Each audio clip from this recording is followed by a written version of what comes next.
नमस्ते दोस्तों। कभी कभी पैसे के बारे में सोचना रेगिस्तान में पानी ढूंढने जैसा लगता है ना? बहुत मुश्किल। तो आज हम मिलकर सीखेंगे कि भावनाओं के धोखे से बचकर हम अपने लिए सही रास्ता कैसे चुन सकते हैं। चलिए शुरू करते हैं। तो हमारी ये कहानी शुरू होती है मन के एक धोखे से। एक ऐसा धोखा जो लगता तो बिल्कुल असली है पर होता नहीं है। इसे मृग तृष्णा या मिराज भी कहते हैं। जरा सोचिए, क्या कभी किसी ने तपती धूप में, रेगिस्तान में दूर कहीं पानी चमकता हुआ देखा है, जबकि वहां असल में पानी की एक बूंद भी नहीं होती? वो देखने में बिल्कुल असली लगता है। ऐसा महसूस होता है कि बस थोड़ी दूर और हमारी प्यास बुझ जाएगी, पर वो सच नहीं होता। जब हमारा मन बहुत थका होता है ना, तो उसे ये धोखा बड़ी आसानी से हो जाता है।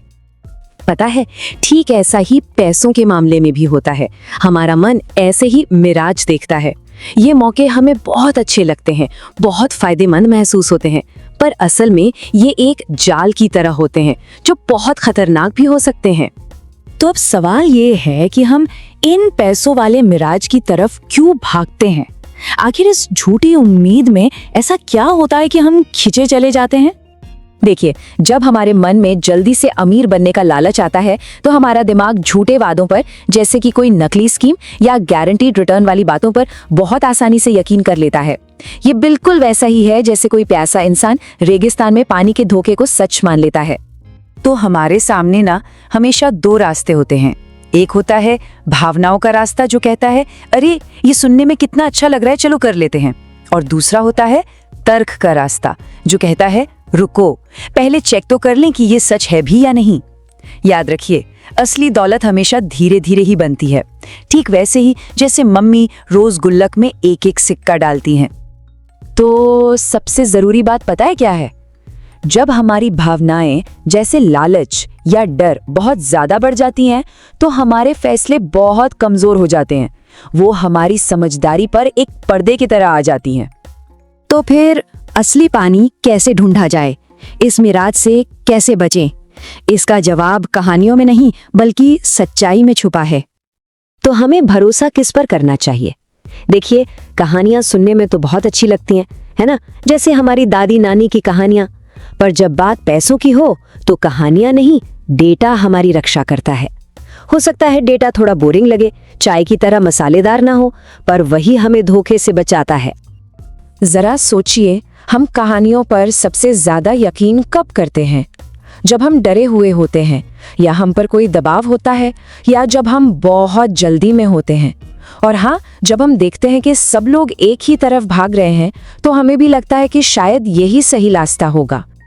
चलिए अब कुछ छोटे छोटे और असली जिंदगी के उदाहरण देखते हैं, उन लोगों के जिन्होंने भावनाओं की जगह अपने दिमाग से काम लिया। आप देखिए, चाहे कोई स्टूडेंट हो, ऑफिस में काम करने वाला हो, या कोई अपना बिजनेस चलाता हो, हर जगह एक ही बात सच है। जिसने भी अफवाहों पर या भावनाओं में बहकर फैसला लिया, उसे नुकसान हुआ। और जिसने भी काम होकर फैक्ट्स को देखकर फैसला लिया, उसे हमेशा सफलता मिली।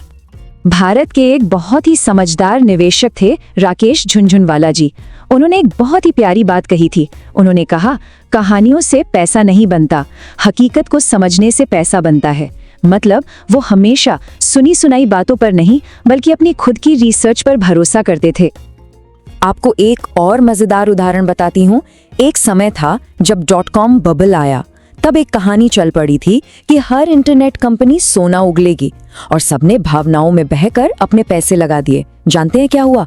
ज्यादातर कंपनियां बंद हो गईं, लेकिन Amazon जैसी कंपनी, जिसने कहानियों पर नहीं बल्कि अपने बिजनेस की सच्चाई पर ध्यान दिया, वो आज कहाँ है, ये तो हम सब जानते हैं। तो दोस्तों, इस सफर में आपकी मदद के लिए मेरे पास एक बहुत ही छोटा और प्यारा सा टूल है, एक छोटा सा कंपास जो आपको हमेशा सही दिशा दिखाएगा। इसका नाम है 2 मिनट का पॉज नियम। बहुत आसान है। पैसों से जुड़ा कोई भी फैसला लेने से पहले सबसे पहले रुकें, फिर सिर्फ 2 मिनट के लिए ठहरें, और फिर अपने आप से एक बहुत ही आसान सा सवाल पूछें। और वो जादुई सवाल है, ये जो फैसला मैं ले रहा हूं, ये मेरी भावनाओं से आ रहा है या मेरे तर्क से? बस इतना सा सवाल। यकीन मानिए दोस्तों, ये एक छोटी सी आदत, जैसे हम रोज सुबह उठकर पानी पीते हैं ना, बिल्कुल वैसी ही ये आदत हमें सालों के पछतावे से बचा सकती है। जैसा कि दुर्गा सर कहते हैं, जब भावनाएं जागती हैं तो बुद्धि सो जाती है। रुकें, सोचें, जांचें और अपने भविष्य को सुरक्षित करें। ये बात आज की हमारी पूरी बातचीत का सार है। तो दोस्तों, हमेशा याद रखिएगा, रोज थोड़ा थोड़ा सीखना ही एक दिन बड़ी सफलता दिलाता है। अपना ध्यान रखिएगा।